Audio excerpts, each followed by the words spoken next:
జగన్మోహన్ రెడ్డి గారి ప్రభుత్వం ఉన్నప్పుడు పథకాల కోసం ఒక క్యాలెండర్నే రిలీజ్ చేశారు. ప్రతి నెల ఒక పథకం, అమ్మఒడి కానివ్వండి, చేయూత కానివ్వండి, ఆసరా కానివ్వండి, ఫీజు రియంబర్స్మెంట్ కానివ్వండి, పెన్షన్లు కానివ్వండి, ప్రతి ఒక్కటి కూడా మహిళల కోసం, అలాగే చిన్నపిల్లల కోసం, వృద్ధుల కోసం, కాలేజీకి వెళ్ళే పిల్లల కోసం, వ్యాపారాలు చేసుకునేటువంటి మగవారికి, ప్రతి ఒక్కరి గురించి ఆలోచించి జగన్మోహన్ రెడ్డి గారు రకరకాల పథకాలు పెడితే ఈరోజు ఏవండి ఆ పథకాలన్నీ? ఒక్క పెన్షన్ ఇవ్వడానికి నానా తంటాలు పడుతున్నటువంటి ప్రభుత్వం ఇప్పుడు. అదే జగన్మోహన్ రెడ్డి గారు అయితే ఈ నెల పెన్షన్ ఇచ్చారా, నెక్స్ట్ నెల మళ్ళీ పొద్దున్నే 1వ తారీఖు పెన్షన్ ఇవ్వాలి, అదే నెలలో మళ్ళీ ఒక నెల చేయూత ఇవ్వాలి, మరొక నెలలో ఆసరా ఇవ్వాలి, మరొక నెలలో అమ్మఒడి వేయాలి.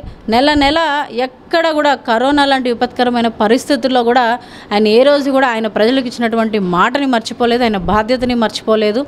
5 ఏళ్ల పాటు పూర్తి స్థాయిలో ప్రజలకు పథకాలు అందించినటువంటి ఏకైక నాయకుడు జగన్మోహన్ రెడ్డి గారు. ఈరోజు మరి 3 నెలలు 100 రోజులు అవుతుంది ఆల్మోస్ట్ పరిపాలన వాళ్ళు చేయబట్టి.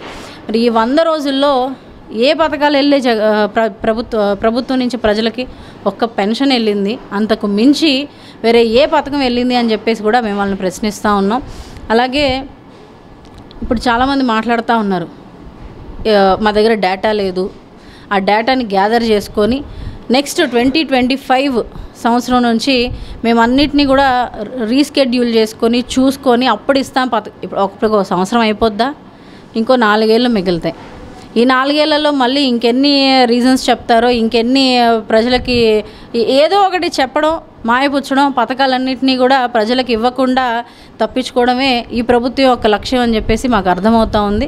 దయచేసి మిమ్మల్ని నమ్మి మీరేదో చేస్తారు అని చెప్పేసి మిమ్మల్ని నమ్మి ఓటేసిన ప్రజల్ని మీరు మోసం చేయకుండా, వాళ్ళకి ఏదైతే మాట ఇచ్చారో, ఏ విధంగా అయితే వాళ్ళకి మీరు అండగా ఉంటానన్నారో ఆ విధంగా మీరు ప్రజలకు అండగా ఉండాలని చెప్పేసి మేమందరం కూడా ప్రభుత్వాన్ని కోరుకుంటా ఉన్నాం.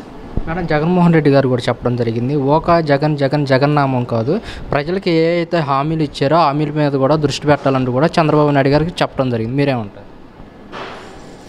ఇప్పుడు ఎంతసేపటికి 3 నెలల నుంచి ఏం జరుగుతుందర్రా అంటే, రాష్ట్రం మొత్తం నలుమూలలా కూడా వైఎస్ఆర్సీపీలో ఉండేటువంటి నాయకుల్ని కానివ్వండి, కార్యకర్తలను కానివ్వండి, వీళ్ళందరినీ టార్గెట్ చేయడం, వాళ్ళ మీద అనవసరమైన కేసులు పెట్టడం, ఎక్కడ పడితే అక్కడ వాళ్ళని సంబంధం లేకుండా చితక్కొట్టడం, కొంతమందిని అడ్డంగా నడి రోడ్డు మీద నరికేయడం, ఈ విధంగా క్రైమ్ రేట్ పెంచుకుంటూ పోతూ ఉన్నారు. ఏమన్నంటే జగన్ని వదిలేదు లేదు, జగన్ వెనకాల ఉన్నటువంటి ఫ్యామిలీ మెంబర్స్ని, అంటే మా కార్యకర్తల్ని కానివ్వండి, లేకపోతే మా నాయకుల్ని కానివ్వండి, మమ్మల్ని ఎవరిని కూడా వదిలే పరిస్థితి లేదు, అందరినీ కూడా మొత్తం ఒకసారిగా క్లోజ్ చేయాలి, అసలు వైఎస్ఆర్సీపీ కానీ జగన్ అనే వ్యక్తి కానీ ఉండకూడదు అని మాట్లాడుతున్నారే తప్ప, ఇవన్నీ పక్కన పెట్టేసి, సరే వాట్ ఎవర్ మేము గెలిచాము, ప్రజలు తీర్పు ఇచ్చారు, మమ్మల్ని నమ్మారు, మాకు ఓట్లు వేశారు అని ఒక్కసారి ఆలోచించి ప్రజలకి నేను మరి ఇప్పుడు పథకాలన్నీ ఇస్తామని చెప్పేసి చక్కగా మేనిఫెస్టో ఇచ్చారు, మరి ఆ పథకాలన్నీ రిలీజ్ చేయొచ్చుగా, ప్రజలకు మరి ఏవేవైతే అవసరాలు అవన్నీ తీర్చొచ్చుగా. ఈరోజు అమ్మఒడి అని చెప్పేసి పిల్లలందరూ చక్కగా స్కూల్కి వెళ్ళి చదువుకున్నటువంటి పరిస్థితి. ఇప్పటిదాకా పిల్లలకు అమ్మఒడి లేదు, స్కూళ్ళల్లో ఫీజులు కడతారో లేదో తెలియదు, తల్లిదండ్రులు కట్టగలిగే స్తోమత లేని వాళ్ళు కూడా ఈరోజు పిల్లలు చదువుకుంటా ఉన్నారు. మళ్ళీ వాళ్ళు వచ్చి కొత్తగా ఫీజులు కట్టుకోవాలంటే ఎక్కడి నుంచి కట్టుకుంటారు? జగనన్న ధైర్యం ఇచ్చి 5 ఏళ్ళు స్కూల్కి పంపించేశారు, మరి ఇప్పుడు మళ్ళీ కొత్తగా 6వ సంవత్సరం ఆ పిల్లలకు ధైర్యం ఎవరు ఇవ్వాలి? మీరు ఇస్తానన్నారుగా. జగన్మోహన్ రెడ్డి గారు ఒకరికి ఇస్తే ఈ ప్రభుత్వం ఇంట్లో ఎంతమంది ఉంటే అంతమందికి 15,000 ఇస్తానన్నప్పుడు మరి ఇవ్వాలిగా. కనీసం ఒక్కరికి కూడా ఇవ్వకుండా ఈరోజు అమ్మఒడి అనే పేరే తీసేసి తల్లికి వందనం అని పెట్టి, నిజంగా ఆ తల్లికి ఇంకా నేను ఆ మాట చెప్పకూడదు, నిజంగా అందరినీ కూడా మోసం చేస్తున్నటువంటి పరిస్థితి. ఇప్పటికైనా మీరందరూ కూడా ఆలోచించండి.